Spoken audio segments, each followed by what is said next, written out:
ಎಲ್ರಿಗೂ ನಮಸ್ಕಾರ. ಇವತ್ತು ಮಂಗಳವಾರದ ಷಷ್ಠಿ. ಮಂಗಳವಾರ ಹಾಗೂ ಷಷ್ಠಿ ತಿಥಿ ಎರಡು ಶ್ರೀ ಕಾರ್ತಿಕೇಯ ದೇವರನ್ನು ಆರಾಧಿಸುವ ದಿನ ಹಾಗೂ ತಿಥಿಗಳು. ಈ ದಿನ ಪ್ರೀತಿ ಯೋಗವೂ ಬಂದಿದೆ. ಹಾಗಾಗಿ ಇವತ್ತು ನಾವು ಶ್ರೀ ಶೃಂಗೇರಿ ಜಗದ್ಗುರು ಶ್ರೀ ಸಚ್ಚಿದಾನಂದ ಶಿವಾಭಿನವ ನೃಸಿಂಹ ಭಾರತಿ ಸ್ವಾಮಿಗಳು ಬರೆದ ಶ್ರೀ ಕಾರ್ತಿಕೇಯ ದೇವರ ಒಂದು ಶಕ್ತಿಶಾಲಿ ಮಂತ್ರವನ್ನು ಕೇಳುವ. ಇವತ್ತು ನಾವು ಕೇಳ್ತಿರುವ ಮಂತ್ರದ ಹೆಸರು ಶ್ರೀ ದಂಡಪಾಣಿ ಪಂಚರತ್ನ ಮಂತ್ರ.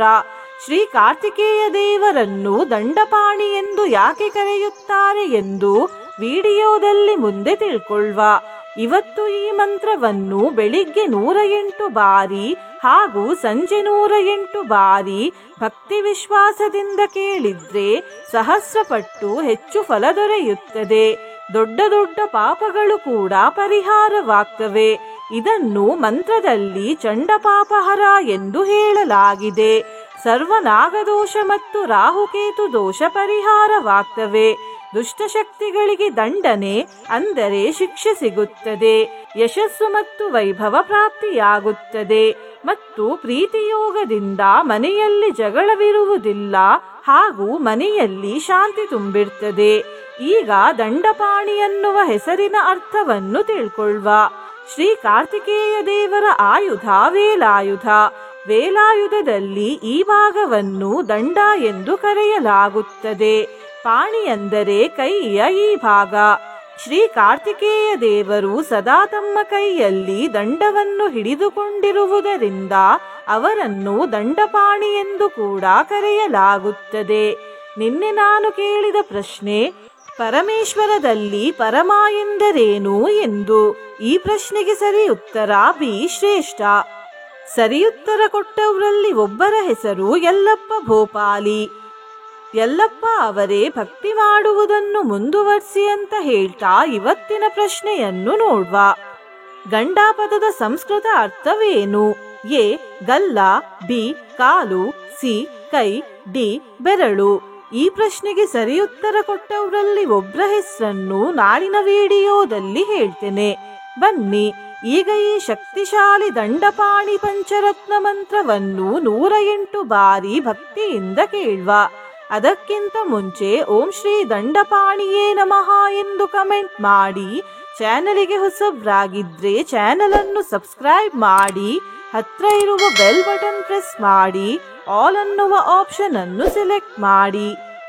ಚಂಡಪಾಪಹರ ಪಾದ ಸೇವನಂ ಗಂಡಶೋಭಿವರ ಕುಂಡಲದ್ವಯಂ ದಂಡಿತಾಖಿಲ ಸುರಾರಿ ಮಂಡಲಂ ದಂಡಪಾಣಿ ಮನಿಷಂ ವಿಭಾವಯೇ.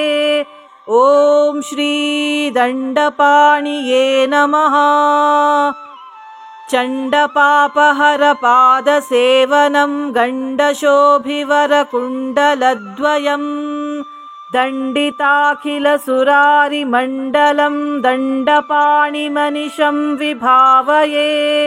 ಓಂ ಶ್ರೀ ದಂಡಪಾಣಿಯೇ ನಮಃ. ಚಂಡಪಾಪಹರ ಪಾದ ಸೇವನಂ ಗಂಡಶೋಭಿವರ ಕುಂಡಲದ್ವಯಂ ದಂಡಿತಾಖಿಲ ಸುರಾರಿ ಮಂಡಲಂ ದಂಡಪಾಣಿ ಮನಿಷಂ ವಿಭಾವಯೇ. ಓಂ ಶ್ರೀ ದಂಡಪಾಣಿಯೇ ನಮಃ. ಚಂಡಪಾಪಹರ ಪಾದ ಸೇವನಂ ಗಂಡಶೋಭಿವರ ಕುಂಡಲದ್ವಯಂ ದಂಡಿತಾಖಿಲ ಸುರಾರಿ ಮಂಡಲಂ ದಂಡಪಾಣಿ ಮನಿಷಂ ವಿಭಾವಯೇ. ಓಂ ಶ್ರೀ ದಂಡಪಾಣಿಯೇ ನಮಃ. ಚಂಡಪಾಪಹರ ಪಾದ ಸೇವನಂ ಗಂಡಶೋಭಿವರ ಕುಂಡಲದ್ವಯಂ ದಂಡಿತಾಖಿಲ ಸುರಾರಿ ಮಂಡಲಂ ದಂಡಪಾಣಿ ಮನಿಷಂ ವಿಭಾವಯೇ. ಓಂ ಶ್ರೀ ದಂಡಪಾಣಿಯೇ ನಮಃ. ಚಂಡಪಾಪಹರ ಪಾದ ಸೇವನಂ ಗಂಡಶೋಭಿವರ ಕುಂಡಲದ್ವಯಂ ದಂಡಿತಾಖಿಲ ಸುರಾರಿ ಮಂಡಲಂ ದಂಡಪಾಣಿ ಮನಿಷಂ ವಿಭಾವಯೇ. ಓಂ ಶ್ರೀ ದಂಡಪಾಣಿಯೇ ನಮಃ. चण्डपापहरपादसेवनं गण्डशोभिवरकुण्डलद्वयम् दण्डिताखिलसुरारिमण्डलं दण्डपाणिमनिशं विभावये। ॐ श्री दण्डपाणिये नमः। चण्डपापहरपादसेवनं गण्डशोभिवरकुण्डलद्वयम् दण्डिताखिलसुरारिमण्डलं दण्डपाणिमनिशं विभावये। ॐ श्री दण्डपाणिये नमः। चण्डपापहरपादसेवनं गण्डशोभिवरकुण्डलद्वयम् दण्डिताखिलसुरारिमण्डलं दण्डपाणिमनिशं विभावये। ॐ श्री दण्डपाणिये नमः। चण्डपापहरपादसेवनं गण्डशोभिवरकुण्डलद्वयम् दण्डिताखिलसुरारिमण्डलं दण्डपाणिमनिशं विभावये। ॐ श्री दण्डपाणिये नमः। चण्डपापहरपादसेवनं गण्डशोभिवरकुण्डलद्वयम् दण्डिताखिलसुरारिमण्डलं दण्डपाणिमनिशं विभावये। ॐ श्री दण्डपाणिये नमः। चण्डपापहरपादसेवनं गण्डशोभिवरकुण्डलद्वयम् दण्डिताखिलसुरारिमण्डलं दण्डपाणिमनिशं विभावये। ॐ श्री दण्डपाणिये नमः। चण्डपापहरपादसेवनं गण्डशोभिवरकुण्डलद्वयम् दण्डिताखिलसुरारिमण्डलं दण्डपाणिमनिशं विभावये। ॐ श्री दण्डपाणिये नमः। चण्डपापहरपादसेवनं गण्डशोभिवरकुण्डलद्वयम् दण्डिताखिलसुरारिमण्डलं दण्डपाणिमनिशं विभावये। ॐ श्री दण्डपाणिये नमः। चण्डपापहरपादसेवनं गण्डशोभिवरकुण्डलद्वयम् दण्डिताखिलसुरारिमण्डलं दण्डपाणिमनिशं विभावये। ॐ श्री दण्डपाणिये नमः। चण्डपापहरपादसेवनं गण्डशोभिवरकुण्डलद्वयम् दण्डिताखिलसुरारिमण्डलं दण्डपाणिमनिशं विभावये। ॐ श्री दण्डपाणिये नमः। चण्डपापहरपादसेवनं गण्डशोभिवरकुण्डलद्वयम् दण्डिताखिलसुरारिमण्डलं दण्डपाणिमनिशं विभावये। ॐ श्री दण्डपाणिये नमः। चण्डपापहरपादसेवनं गण्डशोभिवरकुण्डलद्वयम् दण्डिताखिलसुरारिमण्डलं दण्डपाणिमनिशं विभावये। ॐ श्री दण्डपाणिये नमः। चण्डपापहरपादसेवनं गण्डशोभिवरकुण्डलद्वयम् दण्डिताखिलसुरारिमण्डलं दण्डपाणिमनिशं विभावये। ॐ श्री दण्डपाणिये नमः। चण्डपापहरपादसेवनं गण्डशोभिवरकुण्डलद्वयम् दण्डिताखिलसुरारिमण्डलं दण्डपाणिमनिशं विभावये। ॐ श्री दण्डपाणिये नमः। चण्डपापहरपादसेवनं गण्डशोभिवरकुण्डलद्वयम् दण्डिताखिलसुरारिमण्डलं दण्डपाणिमनिशं विभावये। ॐ श्री दण्डपाणिये नमः।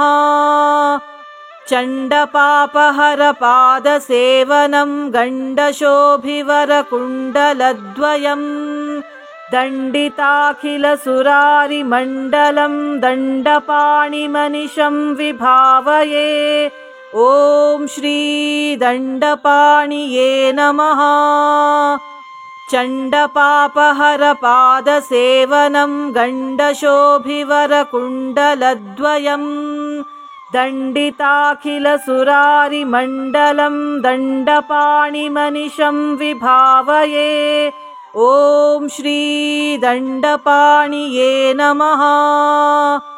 चण्डपापहरपादसेवनं गण्डशोभिवरकुण्डलद्वयम् दण्डिताखिलसुरारिमण्डलं दण्डपाणिमनिशं विभावये।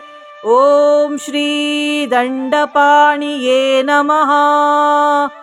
चण्डपापहरपादसेवनं गण्डशोभिवरकुण्डलद्वयम् दण्डिताखिलसुरारिमण्डलं दण्डपाणिमनिशं विभावये। ॐ श्री दण्डपाणिये नमः। चण्डपापहरपादसेवनं गण्डशोभिवरकुण्डलद्वयम् दण्डिताखिलसुरारिमण्डलं दण्डपाणिमनिशं विभावये। ॐ श्री दण्डपाणिये नमः। चण्डपापहरपादसेवनं गण्डशोभिवरकुण्डलद्वयम् दण्डिताखिलसुरारिमण्डलं दण्डपाणिमनिशं विभावये। ॐ श्री दण्डपाणिये नमः। चण्डपापहरपादसेवनं गण्डशोभिवरकुण्डलद्वयम् दण्डिताखिलसुरारिमण्डलं दण्डपाणिमनिशं विभावये। ॐ श्री दण्डपाणिये नमः। चण्डपापहरपादसेवनं गण्डशोभिवरकुण्डलद्वयम् दण्डिताखिलसुरारिमण्डलं दण्डपाणिमनिशं विभावये। ॐ श्री दण्डपाणिये नमः। चण्डपापहरपादसेवनं गण्डशोभिवरकुण्डलद्वयम् दण्डिताखिलसुरारिमण्डलं दण्डपाणिमनिशं विभावये। ॐ श्री दण्डपाणिये नमः।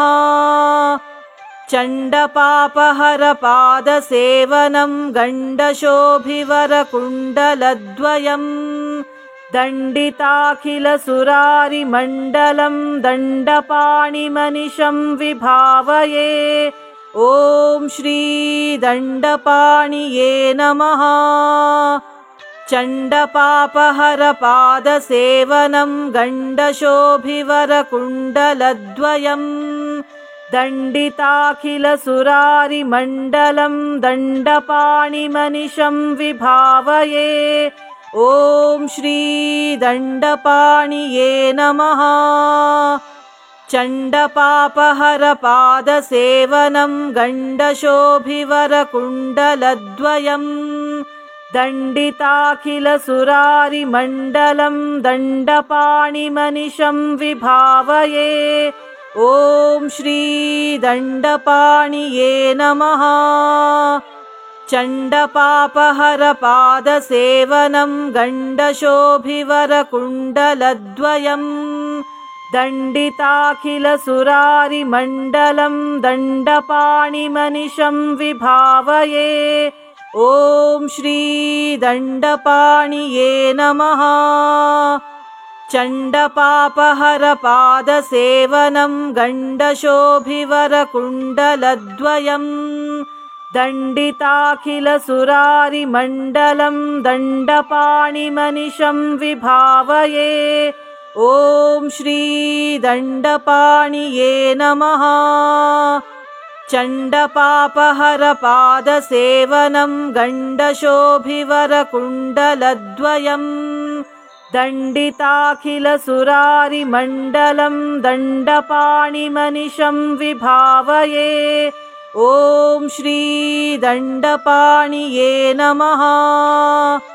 चण्डपापहरपादसेवनं गण्डशोभिवरकुण्डलद्वयम् दण्डिताखिलसुरारिमण्डलं दण्डपाणिमनिशं विभावये।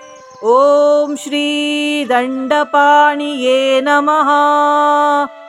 चण्डपापहरपादसेवनं गण्डशोभिवरकुण्डलद्वयम् दण्डिताखिलसुरारिमण्डलं दण्डपाणिमनिशं विभावये। ॐ श्री दण्डपाणिये नमः। चण्डपापहरपादसेवनं गण्डशोभिवरकुण्डलद्वयम् दण्डिताखिलसुरारिमण्डलं दण्डपाणिमनिशं विभावये। ॐ श्री दण्डपाणिये नमः। चण्डपापहरपादसेवनं गण्डशोभिवरकुण्डलद्वयम् दण्डिताखिलसुरारिमण्डलं दण्डपाणिमनिशं विभावये। ॐ श्री दण्डपाणिये नमः। चण्डपापहरपादसेवनं गण्डशोभिवरकुण्डलद्वयम् दण्डिताखिलसुरारिमण्डलं दण्डपाणिमनिशं विभावये।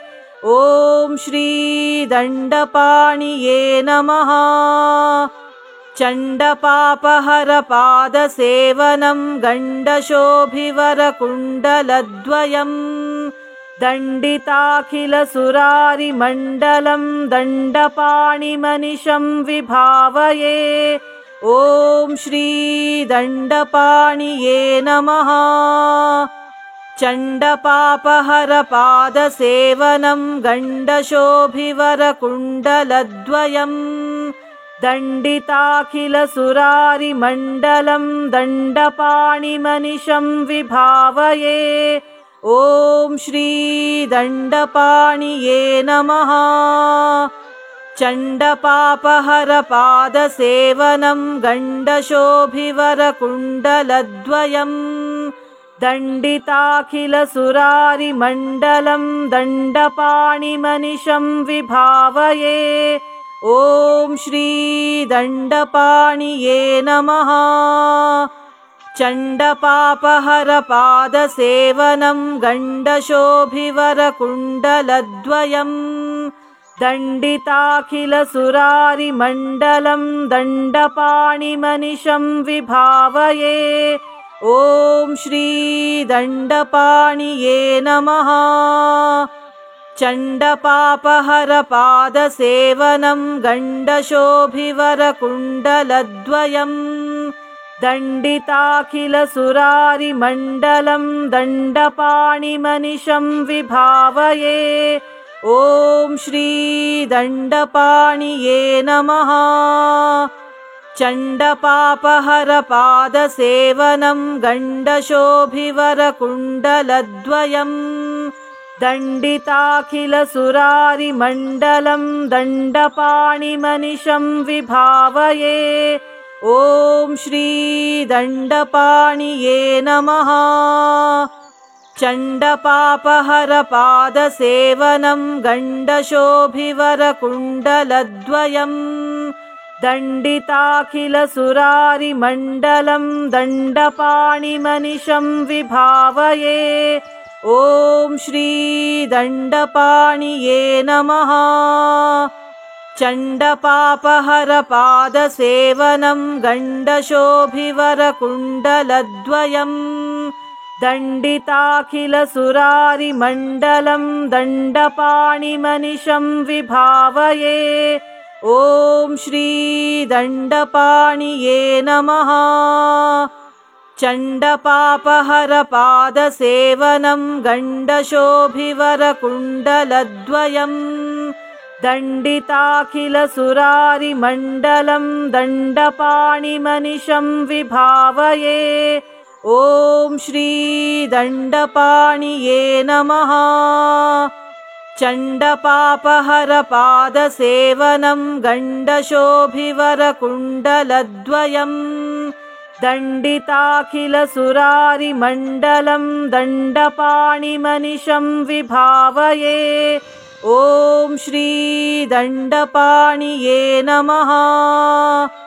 चण्डपापहरपादसेवनं गण्डशोभिवरकुण्डलद्वयम् दण्डिताखिलसुरारिमण्डलं दण्डपाणिमनिशं विभावये।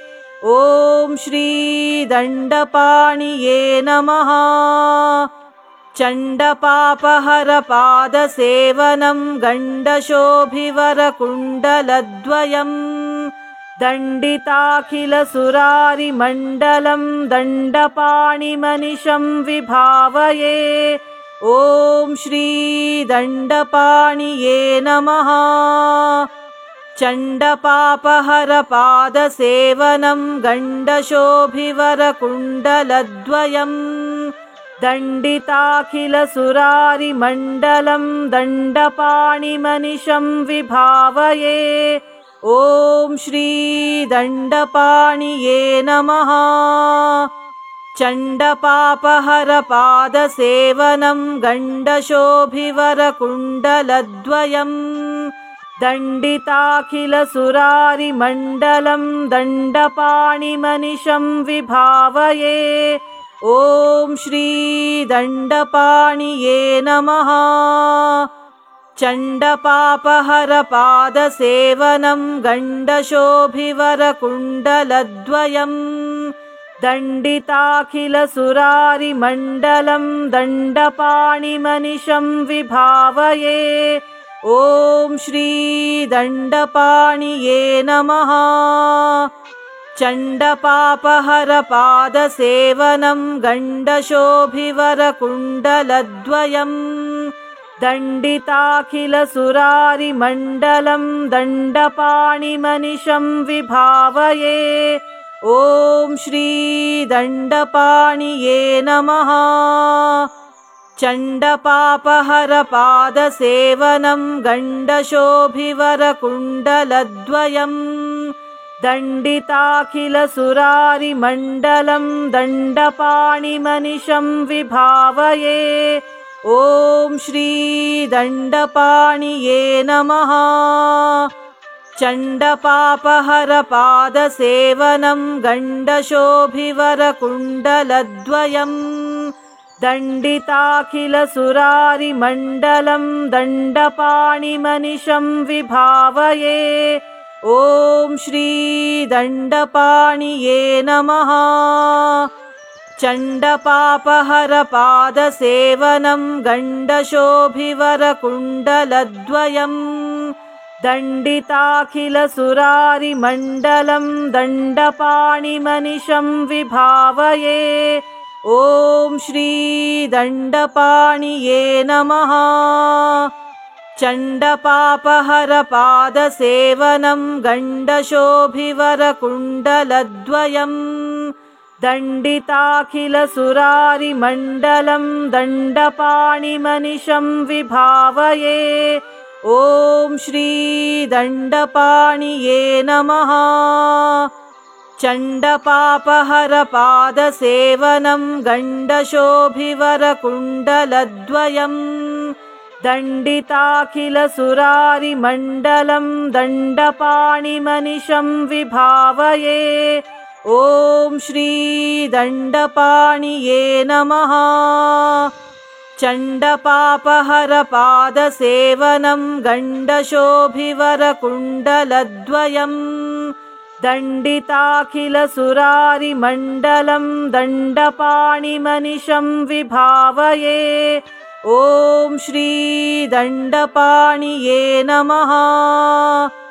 चण्डपापहरपादसेवनं गण्डशोभिवरकुण्डलद्वयम् दण्डिताखिलसुरारिमण्डलं दण्डपाणिमनिशं विभावये। ॐ श्री दण्डपाणिये नमः। चण्डपापहरपादसेवनं गण्डशोभिवरकुण्डलद्वयम् दण्डिताखिलसुरारिमण्डलं दण्डपाणिमनिशं विभावये। ॐ श्री दण्डपाणिये नमः। चण्डपापहरपादसेवनं गण्डशोभिवरकुण्डलद्वयम् दण्डिताखिलसुरारिमण्डलं दण्डपाणिमनिशं विभावये। ॐ श्री दण्डपाणिये नमः। चण्डपापहरपादसेवनं गण्डशोभिवरकुण्डलद्वयम् दण्डिताखिलसुरारिमण्डलं दण्डपाणिमनिशं विभावये। ॐ श्री दण्डपाणिये नमः। चण्डपापहरपादसेवनं गण्डशोभिवरकुण्डलद्वयम् दण्डिताखिलसुरारिमण्डलं दण्डपाणिमनिशं विभावये। ॐ श्री दण्डपाणिये नमः। चण्डपापहरपादसेवनं गण्डशोभिवरकुण्डलद्वयम् दण्डिताखिलसुरारिमण्डलं दण्डपाणिमनिशं विभावये। ॐ श्री दण्डपाणिये नमः। चण्डपापहरपादसेवनं गण्डशोभिवरकुण्डलद्वयम् दण्डिताखिलसुरारिमण्डलं दण्डपाणिमनिशं विभावये। ॐ श्री दण्डपाणिये नमः। चण्डपापहरपादसेवनं गण्डशोभिवरकुण्डलद्वयम् दण्डिताखिलसुरारिमण्डलं दण्डपाणिमनिशं विभावये। ॐ श्री दण्डपाणिये नमः। चण्डपापहरपादसेवनं गण्डशोभिवरकुण्डलद्वयम् दण्डिताखिलसुरारिमण्डलं दण्डपाणिमनिशं विभावये। ॐ श्री दण्डपाणिये नमः। चण्डपापहरपादसेवनं गण्डशोभिवरकुण्डलद्वयम् दण्डिताखिलसुरारिमण्डलं दण्डपाणिमनिशं विभावये। ॐ श्री दण्डपाणिये नमः। चण्डपापहरपादसेवनं गण्डशोभिवरकुण्डलद्वयम् दण्डिताखिलसुरारिमण्डलं दण्डपाणिमनिशं विभावये। ॐ श्री दण्डपाणिये नमः। चण्डपापहरपादसेवनं गण्डशोभिवरकुण्डलद्वयम् दण्डिताखिलसुरारिमण्डलं दण्डपाणिमनिशं विभावये। ॐ श्री दण्डपाणिये नमः। चण्डपापहरपादसेवनं गण्डशोभिवरकुण्डलद्वयम् दण्डिताखिलसुरारिमण्डलं दण्डपाणिमनिशं विभावये। ॐ श्री दण्डपाणिये नमः। चण्डपापहरपादसेवनं गण्डशोभिवरकुण्डलद्वयम् दण्डिताखिलसुरारिमण्डलं दण्डपाणिमनिशं विभावये। ॐ श्री दण्डपाणिये नमः। चण्डपापहरपादसेवनं गण्डशोभिवरकुण्डलद्वयम् दण्डिताखिलसुरारिमण्डलं दण्डपाणिमनिशं विभावये। ॐ श्री दण्डपाणिये नमः। चण्डपापहरपादसेवनं गण्डशोभिवरकुण्डलद्वयम् दण्डिताखिलसुरारिमण्डलं दण्डपाणिमनिशं विभावये। ॐ श्री दण्डपाणिये नमः। चण्डपापहरपादसेवनं गण्डशोभिवरकुण्डलद्वयम् दण्डिताखिलसुरारिमण्डलं दण्डपाणिमनिशं विभावये। ॐ श्री दण्डपाणिये नमः। चण्डपापहरपादसेवनं गण्डशोभिवरकुण्डलद्वयम् दण्डिताखिलसुरारिमण्डलं दण्डपाणिमनिशं विभावये। ॐ श्री दण्डपाणिये नमः। चण्डपापहरपादसेवनं गण्डशोभिवरकुण्डलद्वयम् दण्डिताखिलसुरारिमण्डलं दण्डपाणिमनिशं विभावये। ॐ श्री दण्डपाणिये नमः। चण्डपापहरपादसेवनं गण्डशोभिवरकुण्डलद्वयम् दण्डिताखिलसुरारिमण्डलं दण्डपाणिमनिशं विभावये। ॐ श्री दण्डपाणिये नमः।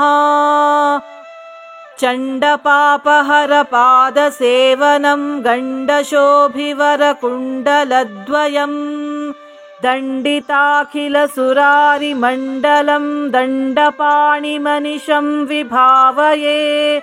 ॐ श्री दण्डपाणिये नमः। चण्डपापहरपादसेवनं गण्डशोभिवरकुण्डलद्वयम् दण्डिताखिलसुरारिमण्डलं दण्डपाणिमनिशं विभावये। ॐ श्री दण्डपाणिये नमः। चण्डपापहरपादसेवनं गण्डशोभिवरकुण्डलद्वयम् दण्डिताखिलसुरारिमण्डलं दण्डपाणिमनिशं विभावये। ॐ श्री दण्डपाणिये नमः। चण्डपापहरपादसेवनं गण्डशोभिवरकुण्डलद्वयम् दण्डिताखिलसुरारिमण्डलं दण्डपाणिमनिशं विभावये। ॐ श्री दण्डपाणिये नमः।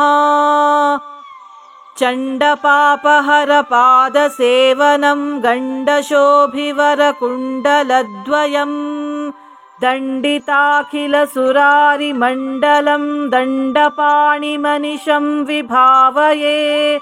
ॐ श्री दण्डपाणिये नमः। चण्डपापहरपादसेवनं गण्डशोभिवरकुण्डलद्वयम् दण्डिताखिलसुरारिमण्डलं दण्डपाणिमनिशं विभावये। ॐ श्री दण्डपाणिये नमः। चण्डपापहरपादसेवनं गण्डशोभिवरकुण्डलद्वयम् दण्डिताखिलसुरारिमण्डलं दण्डपाणिमनिशं विभावये। ॐ श्री दण्डपाणिये नमः। चण्डपापहरपादसेवनं गण्डशोभिवरकुण्डलद्वयम् दण्डिताखिलसुरारिमण्डलं दण्डपाणिमनिशं विभावये। ॐ श्री दण्डपाणिये नमः। चण्डपापहरपादसेवनं गण्डशोभिवरकुण्डलद्वयम् दण्डिताखिलसुरारिमण्डलं दण्डपाणिमनिशं विभावये। ॐ श्री दण्डपाणिये नमः। चण्डपापहरपादसेवनं गण्डशोभिवरकुण्डलद्वयम् दण्डिताखिलसुरारिमण्डलं दण्डपाणिमनिशं विभावये। ॐ श्री दण्डपाणिये नमः। चण्डपापहरपादसेवनं गण्डशोभिवरकुण्डलद्वयम् दण्डिताखिलसुरारिमण्डलं दण्डपाणिमनिशं विभावये। ॐ श्री दण्डपाणिये नमः। चण्डपापहरपादसेवनं गण्डशोभिवरकुण्डलद्वयम् दण्डिताखिलसुरारिमण्डलं दण्डपाणिमनिशं विभावये। ॐ श्री दण्डपाणिये नमः। चण्डपापहरपादसेवनं गण्डशोभिवरकुण्डलद्वयम् दण्डिताखिलसुरारिमण्डलं दण्डपाणिमनिशं विभावये। ॐ श्री दण्डपाणिये नमः। चण्डपापहरपादसेवनं गण्डशोभिवरकुण्डलद्वयम् दण्डिताखिलसुरारिमण्डलं दण्डपाणिमनिशं विभावये। ॐ श्री दण्डपाणिये नमः।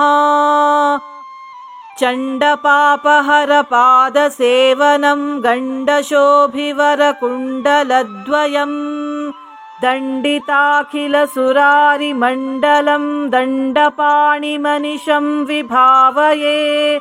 ॐ श्री दण्डपाणिये नमः। चण्डपापहरपादसेवनं गण्डशोभिवरकुण्डलद्वयम् दण्डिताखिलसुरारिमण्डलं दण्डपाणिमनिशं विभावये। ॐ श्री दण्डपाणिये नमः। चण्डपापहरपादसेवनं गण्डशोभिवरकुण्डलद्वयम् दण्डिताखिलसुरारिमण्डलं दण्डपाणिमनिशं विभावये। ॐ श्री दण्डपाणिये नमः। चण्डपापहरपादसेवनं गण्डशोभिवरकुण्डलद्वयम् दण्डिताखिलसुरारिमण्डलं दण्डपाणिमनिशं विभावये। ॐ श्री दण्डपाणिये नमः। चण्डपापहरपादसेवनं गण्डशोभिवरकुण्डलद्वयम् दण्डिताखिलसुरारिमण्डलं दण्डपाणिमनिशं विभावये। ॐ श्री दण्डपाणिये नमः। चण्डपापहरपादसेवनं गण्डशोभिवरकुण्डलद्वयम् दण्डिताखिलसुरारिमण्डलं दण्डपाणिमनिशं विभावये। ॐ श्री दण्डपाणिये नमः। चण्डपापहरपादसेवनं गण्डशोभिवरकुण्डलद्वयम् दण्डिताखिलसुरारिमण्डलं दण्डपाणिमनिशं विभावये। ॐ श्री दण्डपाणिये नमः। चण्डपापहरपादसेवनं गण्डशोभिवरकुण्डलद्वयम् दण्डिताखिलसुरारिमण्डलं दण्डपाणिमनिशं विभावये। ॐ श्री दण्डपाणिये नमः। चण्डपापहरपादसेवनं गण्डशोभिवरकुण्डलद्वयम् दण्डिताखिलसुरारिमण्डलं दण्डपाणिमनिशं विभावये। ॐ श्री दण्डपाणिये नमः। चण्डपापहरपादसेवनं गण्डशोभिवरकुण्डलद्वयम् दण्डिताखिलसुरारिमण्डलं दण्डपाणिमनिशं विभावये। ॐ श्री दण्डपाणिये नमः। चण्डपापहरपादसेवनं गण्डशोभिवरकुण्डलद्वयम् दण्डिताखिलसुरारिमण्डलं दण्डपाणिमनिशं विभावये। ॐ श्री दण्डपाणिये नमः।